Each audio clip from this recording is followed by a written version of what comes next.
Hello, and welcome to another installment of Practical Farms, where we take a look at different farms and make them more practical depending on where we are in each phase of the game, whether it's early game, mid game, or late game, to where they're more cost effective to build and suit our needs. Today, we're out in the middle of an ocean in order to build a Guardian Farm. Now, Guardian Farms are an excellent source of XP, and there's quite a few overpowered ones that use portals and send the Guardians to the Nether. But to be honest, I'm not a big fan of those, as I prefer to keep them all in the overworld, as running the portal farms can very easily overload your system, and if you run them for more than a minute, can even crash a server. So I've come up with a simple design that works in the overworld, that's also easily expandable and modular, to where you can start with one or two modules and expand as your needs grow. So let's get started, and I'll show you exactly how to build one, step by step. Once you've located an ocean monument and have eliminated all of the Elder Guardians, the next thing you need to do is to block all the spawning locations to prepare the area for the Guardian Farm. Now, ocean monuments are one of 4 structures in the game that have predetermined spawning rules within their boundaries, the other 3 being nether fortresses, witch huts, and pillager outposts. For ocean monuments, in Bedrock Edition, there are 25 predetermined locations where guardians will spawn. These spawning locations are laid out in a grid pattern that is fairly regular, and as you can look at the grid pattern shown on the screen right now, you'll see exactly where those are located. And to find them, you just go to the northwest corner of the ocean monument and come in diagonally 3 blocks, and that starts the first square of all the spawning locations. Now, there are various different ways to determine which direction is northwest. I like to use locator maps. All you have to do then is just open it and position your caret that represents the player, the little white cursor, till it points north on the map, and then you can tell that since that's north, then this is west, and that's the northwest corner. If you have a different method you like to use, that's perfectly fine, but I like using this one. Then all you have to do is move from one to the next, the number of blocks listed on the grid above, and then place an entire column of blocks from the floor of the ocean monument, which is at level 39, to all the way up to level 61, just one below the surface of the water. Now, for many people, when they build Guardian Farms, blocking these spawn locations can be one of the more tricky things to do, and can be quite a headache if you accidentally miscount one of the rows of blocks, as if they're not in exactly the right place, guardians will spawn outside your desired area. Now, fortunately, there is a resource pack that is put out by Mad Hatter that makes it very easy to locate the spawning locations. And I'll make sure I leave a link in the description below so you can download this resource pack if you're interested in using it for yourself. However, if you don't like using resource packs or aren't able to download it because you're using it on PlayStation or on your phone, you can still use the grid pattern that is located there, and it isn't that hard to follow. You just have to be careful to count the number of blocks from one spawn location to the next. To use it properly, just make sure you start on the northwest corner and count down 3 blocks diagonally, and then once you've placed the first column, count out the next 10 blocks to the east, and on the 11th block, start building your column to block the spawn locations, and continue the same pattern throughout the 25 locations on the monument. However, for this tutorial, we're going to use the resource pack to help make it easier to see where it is I'm working, so you can follow along easier as well. And to use it is pretty straightforward. All you have to do is place an armor stand on one of the corners of this center structure of the ocean monument, and then give it a prismarine shard. When you do so, it will then generate a visual representation of all 25 spawn locations in the ocean monument. Then you can just go to each one and dig down to the floor of the monument and pillar up all the way to level 61. Now, there is one negative to this, is that ever since the most recent update, if you use this resource pack, it does force your avatar to revert to the default Steve skin, when you're using it. I don't know if this is a bug within the game or if it's an incompatibility with the resource pack since the update, but it is something to keep in mind. But you can always unload it when you're done blocking the spawn locations, and your avatar will return to the skin that you desire. Now, while it might seem a little daunting at first to completely block all 25 spawn locations of the Ocean Monument, it really isn't that hard. As long as you have good armor with protection 4 and depth strider and all the other enchantments that you might need for this kind of a job, and use a conduit to make sure you can breathe underwater, it really isn't that hard to do, whether you're using the grid pattern as a guide or the resource pack to show the spawn locations. And to demonstrate this, I will be placing the columns to block the spawn locations in survival mode, just to show how easy it is. Now, a couple helpful tips that I like to use in getting this job done is to focus primarily on just placing the blocks in the proper locations, and only deal with the guardians and any drowns that might come along if you absolutely need to.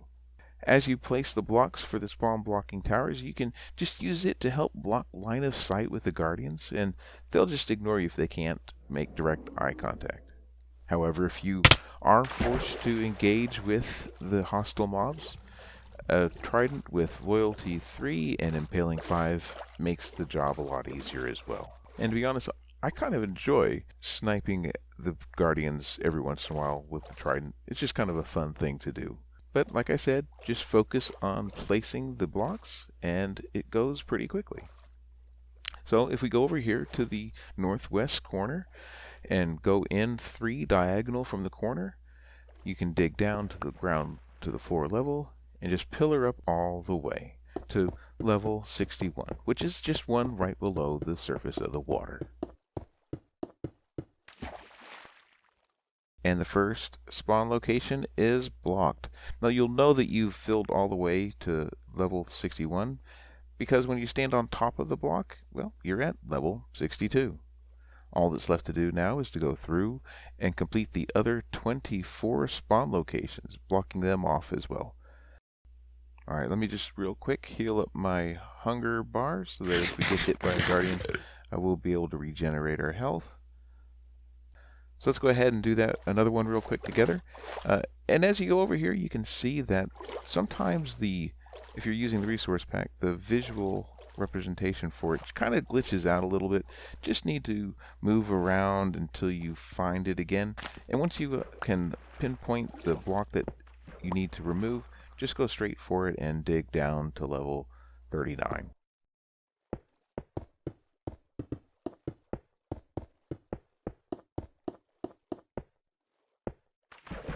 Alright, and that's our second one. You can see they go pretty quick. So if you're building this along with us, you can go ahead and pause the video if you'd like, and then rejoin us once you're all done.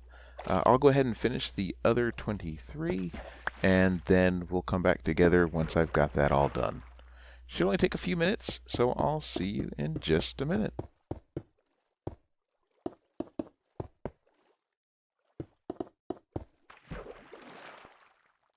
And with that, I have all the spawn locations blocked. I also went through and eliminated all the guardians that were still around. I did have a few times that I had to fight them off as I was placing blocks. But once you're all done, in theory, you could just go off more than the spawning radius around the farm. If you're on sim distance 4, that's like 44 blocks. And if it's sim distance 6 or higher, you'd have to go at least 128. But sometimes they stay persistent, especially if they engage with you. You might have to wait a while. So I just went ahead and came through and killed them all with my trident. It was kind of fun anyways. But if you don't enjoy that, you can just make sure you go off a fair distance away and they'll despawn. But with that, I'm going to go ahead and return into creative mode so I can go ahead and more easily get aerial views of this as we build so you can see it better. But it really isn't that much harder to build in survival mode either. So let's take a quick look at all the spawning locations, as this design is going to be highly modular, and you can use as few as one spawning location or as many as all 25.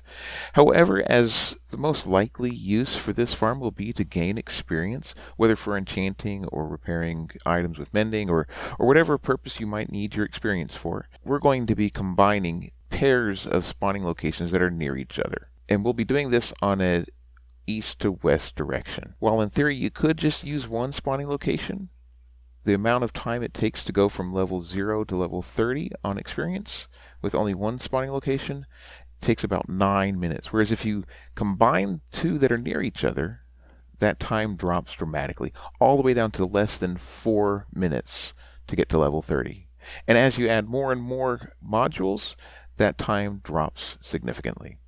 So this design is going to be using 2 spawning locations for each module. So the only question is, which pair of spawning locations should you use? Well, if you're going to be using all of them, well, just pick them and match them up as you want. However, if you're planning on starting small and potentially adding more, I recommend going to the southwest corner of the monument, as the spacing is perfect for adding in trident killers and combining neighboring modules. So what you do is come over first to this far southwest corner of the monument, and then let's go ahead and place a couple temporary blocks off the side. Actually, place a third one there. Remove these 2. Add in a sticky piston. I'm going to go ahead and remove this temporary block on the back and put a solid block on top and a lever on top, so that when you turn this lever on, it will grab this block, and when you turn it off, it will remove it. The reason we want to do this is that we want to be able to turn off our farm so that we don't just have guardians spawning at willy-nilly. We want to be able to have it on and off as we desire. So this will be a nice feature to the farm. Then what we need to do is come and place some temporary blocks off of the spawning location. Off of this side, remove that temporary block. Place a staircase here and remove that temporary block. Do the same thing on this side. Now the reason we're doing this is so that whenever we turn this on, there will pull the block out of place. There would be no water unless we have a source block here and that stair, and a source block here and that stair. So now when we open that lever, it refills our spawning location, and the guardian will be able to spawn. Otherwise, if there was no water there, no guardians would spawn. Let me go ahead and close that for now. Now what we need to do is funnel the guardians from this location into a central killing chamber. So what I'm going to do is go ahead and come down 1 block from the spawning location, and you can use any block you want. You can use glass, you can use solid blocks, it doesn't really matter. I'm going to go ahead and use glass for the top part of this farm, as I think it looks kind of cool, and it'll make it easier to see what's going on. So come out 3 blocks from the spawning location, and then put a wall on either side that's too high, going all the way up to the surface of the water. Then come up and fill in all these blocks with a temporary block. You can use dirt, sand, slime blocks, honey blocks, whatever you want. Then remove those, but I'm going to leave that temporary block right there just for the moment. Oh, I broke the floor. There we go. Leave the floor in place, and as you can see, when you pull the lever, it will now spawn guardians in this location and feed them towards the center. Let me go ahead and close that so we don't accidentally have any guardians spawning on us. Now come over to the other side and do the exact same thing. Place 3 temporary blocks. Remove these 2. Sticky piston. Solid block on top. Lever. And it's in place. Go ahead and remove that temporary block there. Temporary block here and here. Replace with a stair. Temporary blocks. Place a stair. And then enclose the spawning location. And put the floor below the spawning location. Fill in the wall.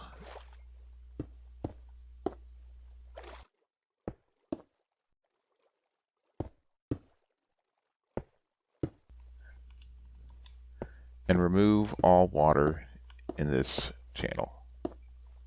And remove the temporary blocks. And there we have it. Now we need to connect these two together with a kill chamber. And I'm going to be using a trident killer with impaling and looting so that we can have maximum output from this farm. So just come in and connect it with 4 blocks here, and then come on the outside of this and put 4 blocks across, and fill in this area here with temporary blocks. And now you can remove these blocks as well.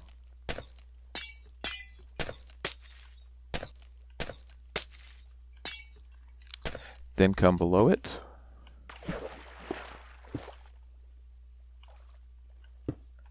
and fill in walls all the way around.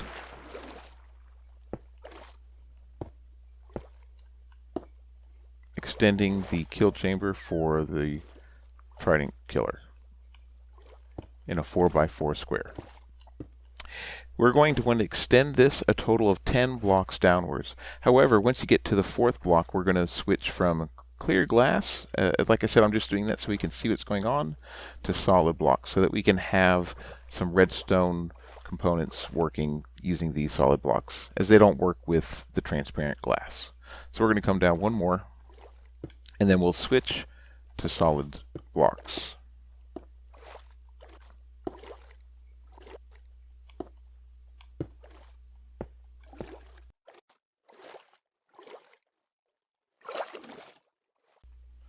So that's 3, and then come down to a total of 10. So that's 3, 4, 5, 6, 7, 8, 9, and then the 10th block. And put this as our floor level. So come over and make a 4x4 that lines up with the blocks up above it, and then fill it all the way in from top to bottom. And if you have a conduit, this will make this so much easier, as you won't have to worry about coming back to the surface for air at all. Now this is going to be where we funnel some items, so you can use any type of block you want, but I recommend using packed ice or regular ice if you have it available. If you don't, it will work fine with just solid blocks. But I want to make this as smooth and quick a move for the items that are going to be coming out of our trident killer as possible. So I'll use packed ice. But go ahead and fill in the rest with solid blocks.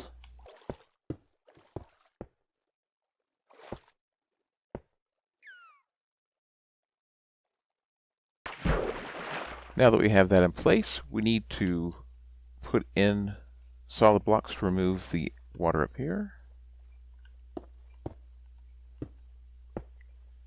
And right there.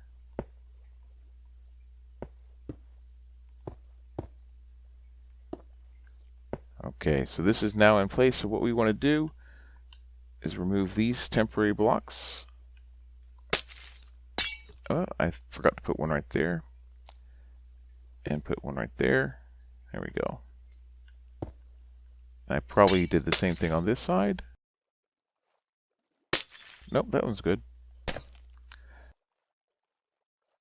And then just remove some more of these temporary blocks.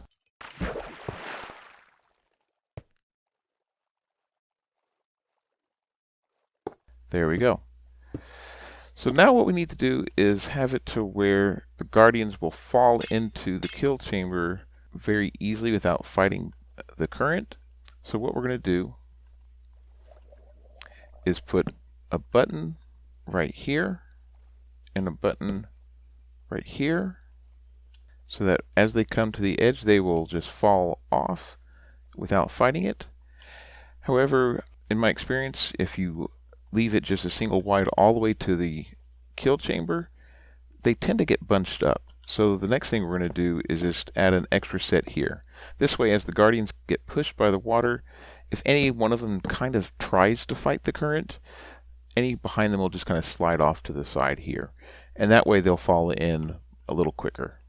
Put buttons on this side as well and it'll do the same thing. Then come in and remove these temporary blocks until we reach the bottom layer.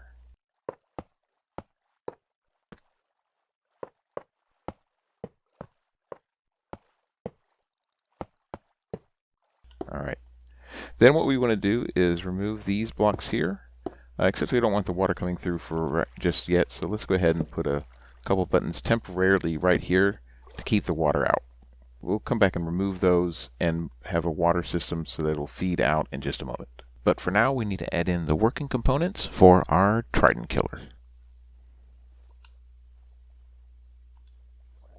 So what we need to do is get ourselves a piston instead of a sticky piston, an observer, and some redstone dust. Now the reason we're using redstone dust instead of a dropper is that we need to have this moving a little slower so that the items will be fed out using a water stream. If you use a Trident Killer that moves too fast, it just keeps all the items stuck inside the Trident Killer and never gets fed out to you.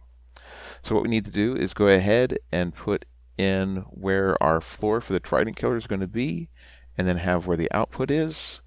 So let's go ahead, and this is going to be where our output goes right here. So we're going to need to put in a piston right there. So remove that block. And then come in a pinwheel pattern around the edge.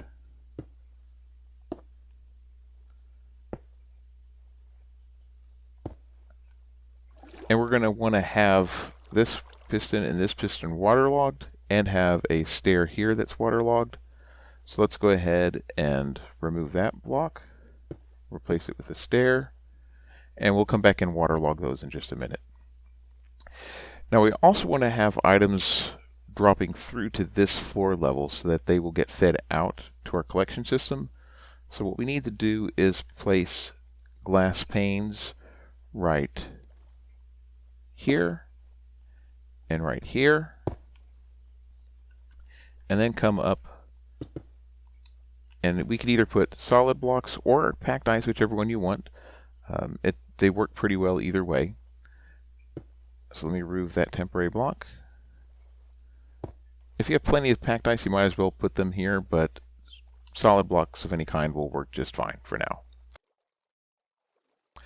Then let's go ahead and waterlog this stairway, this piston, and this piston. Now to make our way out, what we can do is just remove this block for the moment, come down to the ground level, remove that block, we can replace that one, and then what we're going to need to do is put a stair here and here so that we can have water pushing the items out to this part of the collection system. So remove that block,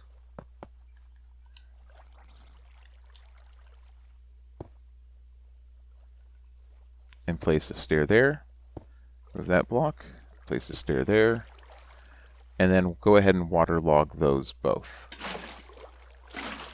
And you'll see they push everything out this direction. Go ahead and replace this block right here, and then we're going to remove this block as well.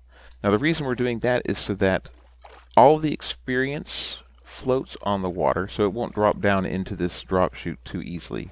So you want all the experience to get pushed out this direction. Now, like I said, you can use anything you want to build the walls for this, but I'm going to put glass because I like to see what's going on. And then we need to be able to stop any guardians from coming out, though. So let's go ahead and put a glass pane right here. But first, fill it with a temporary block so it gets rid of the water. And then replace it with a pane. Now, any items that are inside the Trident Killer, as well as the experience, will be pushed out this direction. This pane of glass will stop the guardians from coming out, but it will then drop all of the items and experience orbs down here into our trough for the collection. So let's go ahead and finish up the wall and the floor.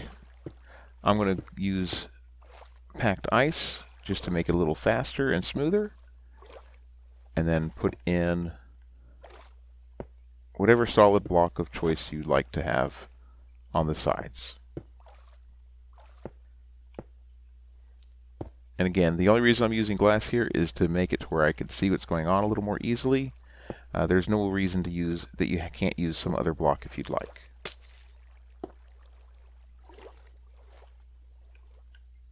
Then you need to come in and place solid blocks to get rid of all the water.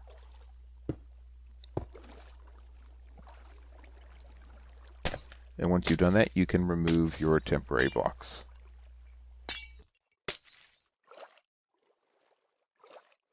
Then come in, and we're going to want to come in one lower than this layer of packed ice and place another row of packed ice right here, coming off to the side.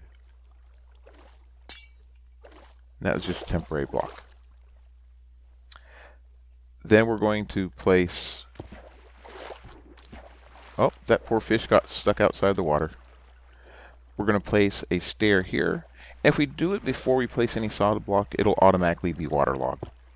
Then complete the wall coming up here and here. Put a roof over it like this, coming over in this direction, and then put a wall on this side.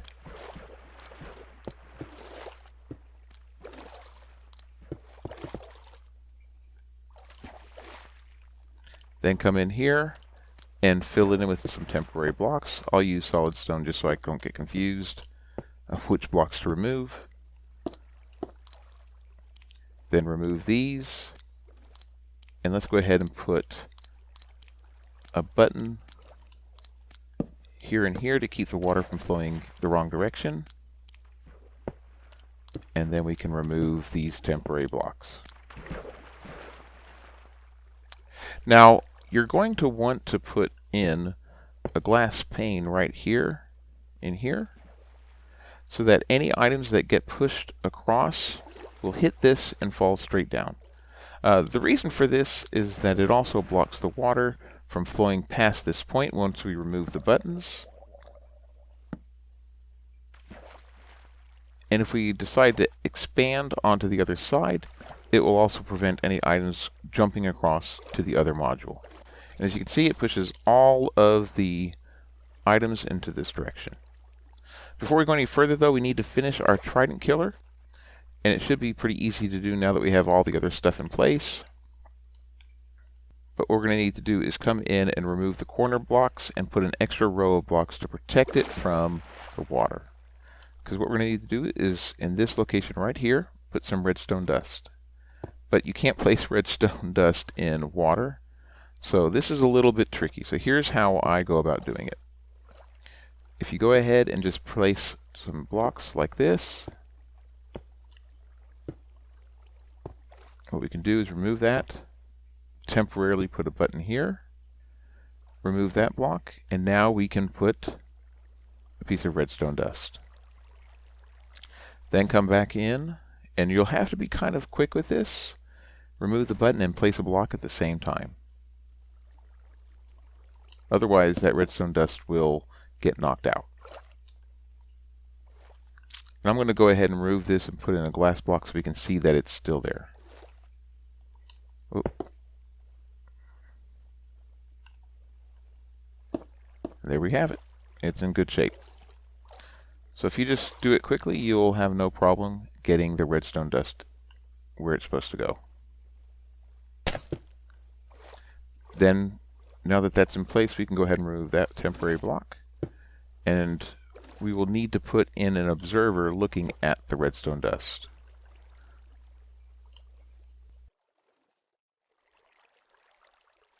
Remove the block and place an observer, and our redstone dust is still in good shape. It might be easier to place the observer first, now that I think about it, so we're going to do that for the rest of these. We'll place our observer facing the corner block all the way around. Well, not at this layer, wrong layer.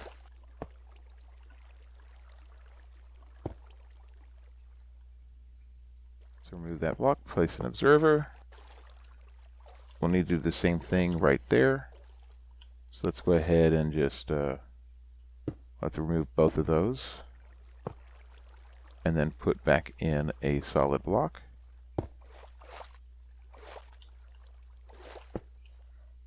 Remove this one. Place the observer. And then we just put solid blocks all the way around it to protect the redstone dust in the corner.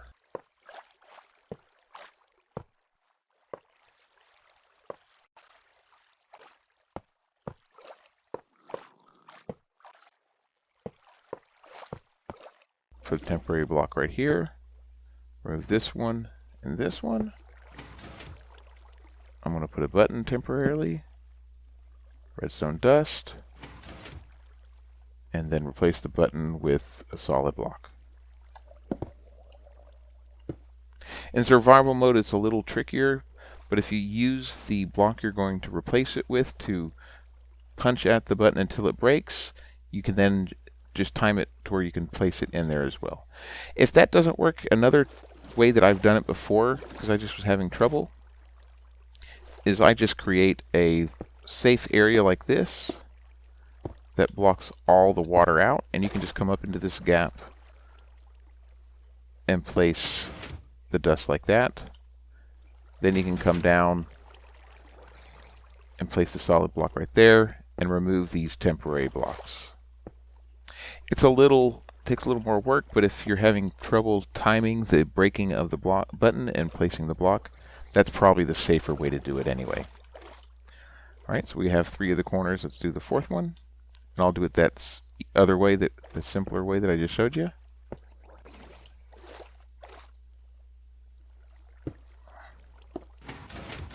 And place our redstone dust. Now we want to be able to turn our trident killer on and off, but because it's underwater, that's going to make it a little tricky. So a trick that you can use for that is to come in with a redstone block.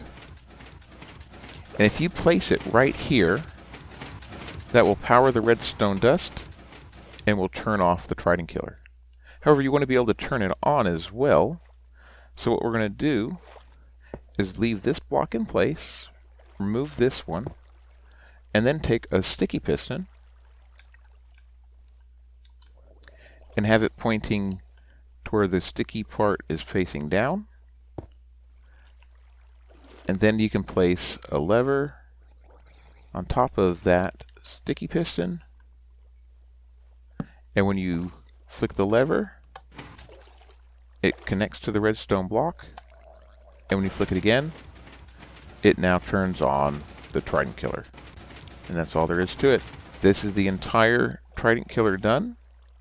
All that's left is to throw in our trident and have a pillar set up to go to an AFK spot. So let me go ahead and throw in the trident, and we'll do that just into the corner. If you want, you could throw a second one in, but I've tested it with just one, and it works pretty good. Now, I highly recommend that this trident have impaling 5 on it. Just make sure it's not the one that you used to fight off any guardians, as I like to have loyalty on that trident, and if you have loyalty on this one, it won't work because it'll just come back into your hand and you'll never have the trident inside the trident killer. Alright, so the trident killer is all done. When you run it, you're going to want to hold your looting sword, but we still need to have all the experience and items fed up to a collection system. So what we need to do is come in, and we're going to use a soul sand elevator to push it up to our AFK spot, which is going to be 24 blocks above the spawning area. So let's go ahead and do that. However, in order to get the column up that high, we're going to want to use kelp. That's the easiest way to extend water up a high distance. Even though you do have infinite water around you, having to place 20 buckets of water is not exactly the most fun thing to do. So what you do is just place any solid block except for the soul sand right here, and then surround it with, I'm going to use glass, but you can literally use any solid block you want. Now for this column, you will only need to do a pattern like this where the corners are left off of the square, as it's only going to be taking up items in the experience orbs. You don't need to worry about guardians glitching through the walls or anything like that. So then take this up to where we're going to be a total of 24 blocks above the guardian spawning locations. In building up this column, I like to do it 3 at a time, as you can still reach the blocks below you and not have to worry about falling all the way down and trying to climb all the way back up. You can just build them up and then just drop down off the top of it once you've got it all done. Alright, we're at the top of our AFK spot, so now we just come in and place a bucket of water at the top. Then drop all the way to the bottom. Remove a block here on the side so we can place some kelp here. And then I'm just going to go ahead and go like this so I can stand. And then just place this kelp all the way up. And if you have your conduit, you should be able to breathe as you're doing this. Let me go ahead and just swim upward and place kelp all the way up. And it'll turn all of the flowing water into source water.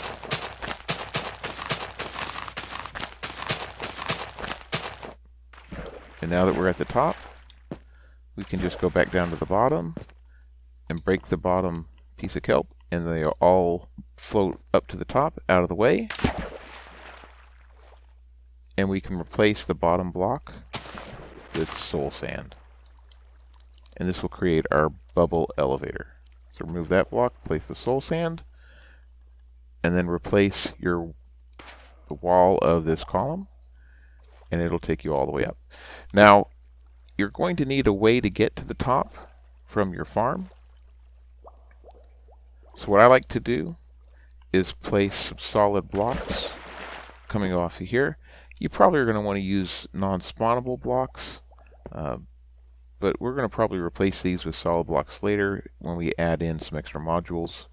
But then come in and just place some ladders going up to the top of our AFK spot. Of course, you won't be able to do that onto glass, so come in with some solid blocks and pillar up right next to it. Alright, I have my ladder in place coming all the way up to the top. And so what we need to do now is have it to where there is a collection system for all these drops to go into. So let's grab ourselves a hopper, a chest. I'm just going to leave this glass here as a temporary block to use. And come off to the side. And we're going to put hoppers all across here and have chests coming off the side. Now, if you want to, you could very easily put a sorting system into this farm. I would highly recommend it, but we're not going to do that for the sake of this tutorial. So come ahead and just place chests here. I recommend putting at least 4 double chests coming off the end, and possibly even having some additional double chests below it for additional hoppers to feed into. If you run this for any more than about an hour, you will very easily run out of storage space, because this gives you a ton of loot, prismarine shards, prismarine crystals, and fish, in addition to the experience.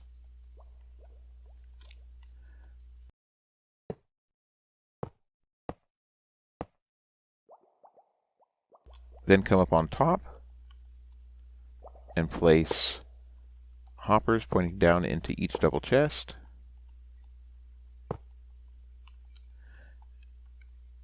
Put blocks along the side to funnel them.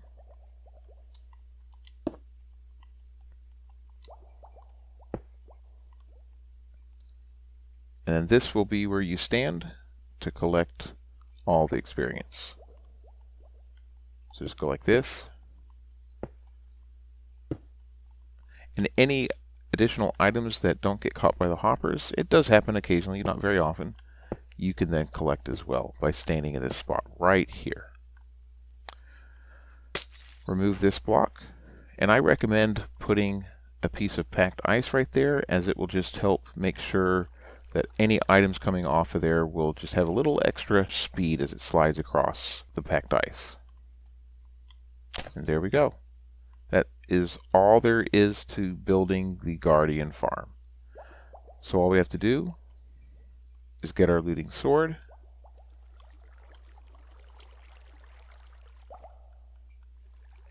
and drop on down,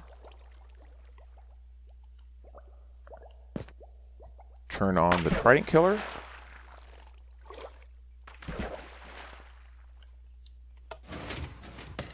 turn on the farm by opening the spawning locations,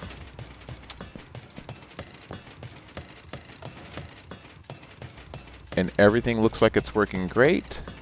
And let's go ahead and climb up on top of our AFK spot. So let's go ahead, I'll do a quick test until I reach level 30. I've cleared off all my levels and we'll see how long it takes. And then we'll see how much better it is if you add another module of 2 spawning locations. I'll be right back with you as soon as that test is done. Alright, so our test is done. I've gotten up to 30 levels.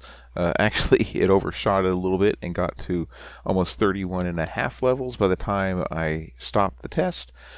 That's because this farm tends to go in spurts with the XP, and this time it took about a little over 4 minutes. Sometimes it takes less, sometimes it takes a little more. It all just depends on how many of the guardians spawn at a time.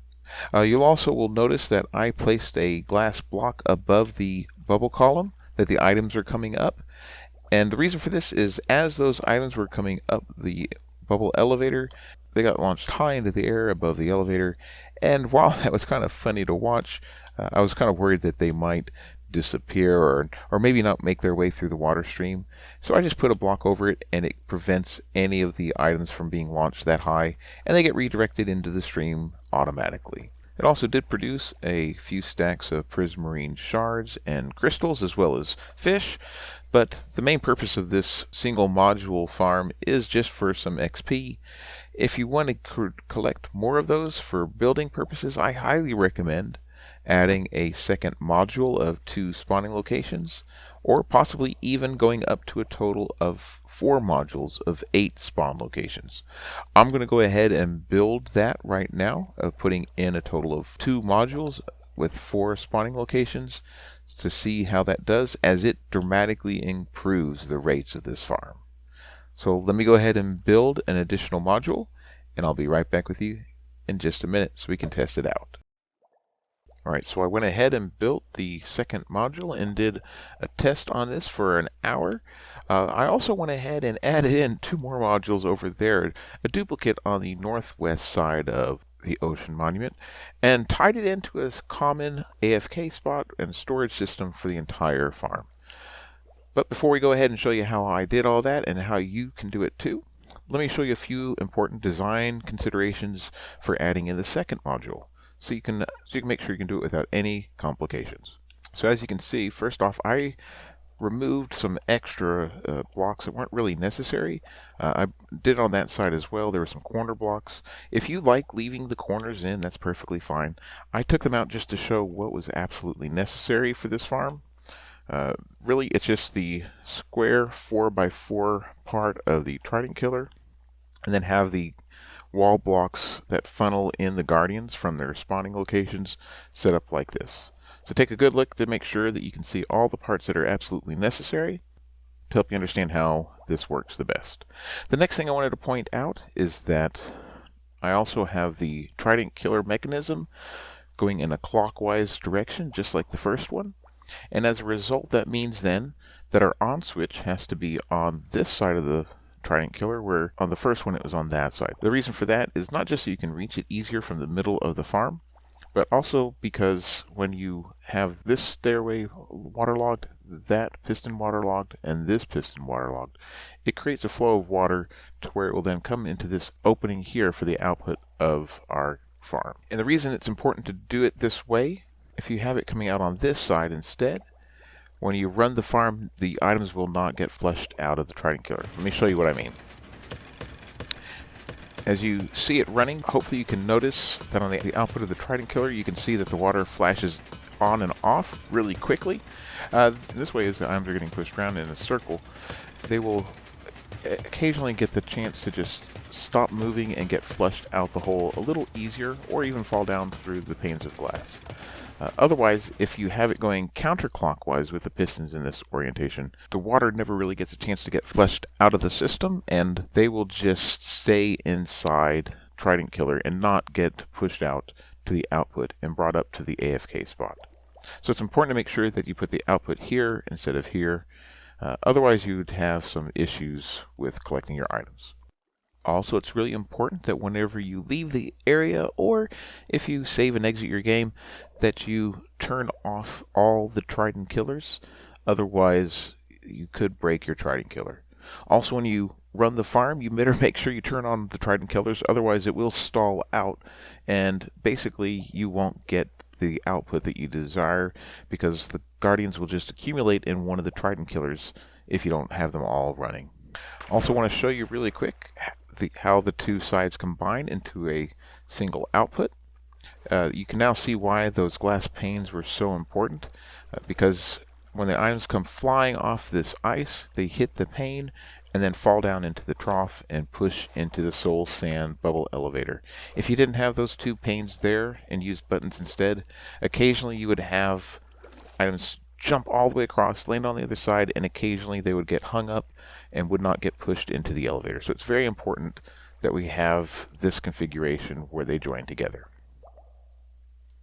So let's go ahead and I'm going to show you the results for 1 hour of testing on our 2-module farm.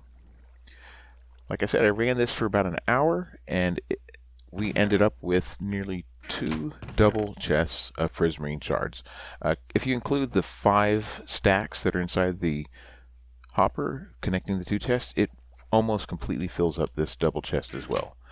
As far as the crystals, it nearly fills up this double chest, and fish just barely over. There was probably about 53 extra fish in the hopper behind it. So the output for 2 modules is 14,000 items. And more importantly, you go from 0 levels to 30 in just 3 minutes. Almost exactly 3 minutes this time that I tested it.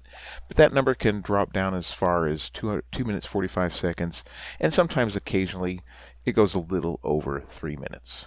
But that's pretty good for boosting and mending your items and getting levels to where you can enchant and do other things that you might need to do with experience. Now when we come to combining these 2 modules with the original 2 modules, I like to use just regular ice here, as this will not prevent surface spawns below them. If you're putting multiple farms in this area, it's kind of a helpful thing to do, as it doesn't block surface spawns, whereas packed ice counts as a solid block, and it would. If you don't care about that sort of thing, you can use packed ice, and that'll be fine. I recommend using ice of some kind though, because as they are coming across, it just lets them pass the gaps a little easier. If you don't have enough ice to do the whole thing, I would recommend at least putting them in the spots where the buttons are. And all you have to do is just let the water flow from the end of one button, and then come in 7 blocks, and then place another button, and then come across and do the same trick with the panes of glass here. You'll notice I put stairs here though, because if you put a solid block, this pane will connect to both sides, and it will potentially, not always, but potentially cause the items to not flow as quickly and possibly get hung up as well. So I like to do this just to be a little extra careful. Probably overkill and not necessary, but I like to make sure nothing goes wrong. But let's go ahead and take a look at the output of 1 hour with 4 modules of this farm. If you look here, you can see that we have 2 double chests of prismarine shards and extra that overflowed into the end. Don't ask where the leads and the leather came from. Let's just say we had an unexpected visitor as the farm was running, and there might have been an industrial accident. But as far as it comes to prismarine crystals, we have a full double chest here, and the hopper behind it, and then another 7.5 stacks of prismarine crystals. So that's not bad at all. Same thing with the fish. Now, after 1 hour running for a total of 4 modules, we ended up with 16,000 drops. And that's pretty good, but what about the levels? Well, let me give you a quick look so you can see exactly how many levels we got in running this farm for 1 hour. As you can see, I went to 112 levels. Went from 0 to 112 in 1 hour. And I got to 30 levels from 0 in just 2.5 minutes. And these numbers are fairly typical. I have run tests on both 2 and 4 modules of this farm, and these are fairly typical. There's only about a 3% variation in these numbers from low to high numbers. So it's fairly consistent over a long period of time. Now you might be thinking, if 4 modules is great, then perhaps using all 25 spawning locations of the Ocean Monument to spawn an even greater amount of experience and drops, well, the only thing is if you notice the numbers stop going up quite so quickly. There's a significant rate of diminished returns once you start hitting 4 modules. While going from 2 spawning locations to 4 increased the output by nearly 67%, going from 4 to 8 spawn locations only increased it another 16%. So that means that you could probably expect by adding another 4 to 8 spawning locations to this farm would probably only increase it about 3 to 5%, which if you have the extra resources and you don't mind putting them in, you will have an improved rate, but the name of the series is Practical Farms. And well, that's just not practical. But with that being said, I hope you enjoyed this tutorial and that it helps you out in your world. If it does, I surely would appreciate it if you left a comment down below letting us know how it worked out for you. But that's it for now. I hope to see you again in the next one. But until then, this is TexasPK. Be good to each other. Bye!